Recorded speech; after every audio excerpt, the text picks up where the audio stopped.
Режимот на сообраќајот во централното подрачје на градот, прскање на улиците со соодветна хемиска смеса, јавен еколошки градски превоз, субвенционирање на трошоците за електрична енергија на домаќинствата, преадаптација на постојаната топлификација во институциите како што се болница, училишта, суд, полиција и приватни субјекти кои загревањето на своите простории го вршат преку согорување на тврди горива, мазут. Ова е платформата Петка за Битола за која бараат поддршка од Сдруженијето За нас се работи. На ден 12.12 во сабот во 18 часот ги повикуваме сите граѓани на Битола да дојдат на плоштадот Магнолија за да изразиме својата загриженост, својот револт и својот страв за нашето здравје и здравјето на нашите најблиски.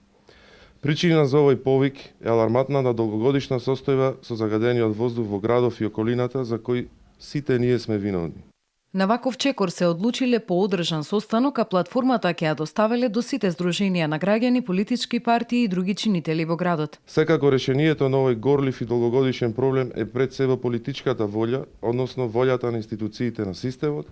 во чии раце лежи секој решение на општествените проблеми, особено на оние екзистенционалните, кои се загарантирани со Уставот и законите на Република Македонија. Секоја власт во досегашното раководење со државата имала своји приоритети, но од досегашното се добива впечаток дека основните проблеми со загадениот воздух во нашиот град се далеку од листата на приоритети, како на централната, така и на секоја локална власт во изминатиот период. Според За нас се работи, платформата ги содржала 5 најитни мерки за справување со загадувањето на воздухот по хронологија на важност и имплементација, со што воздухот во градот во голема мера ќе се подобри. Според сите досегашни сознанија и анализи, превземањето на овие итни мерки подразбира ребаланс на општинскиот и на државниот буџет. Но со оглед на важноста за решение на овој долгогодишен проблем, сметаме дека приоритет треба и мора да се даде на животот и здравјето на граѓаните, од кои секоја досегашна власт, односно политичка партија, барала неговата доверба и поддршка.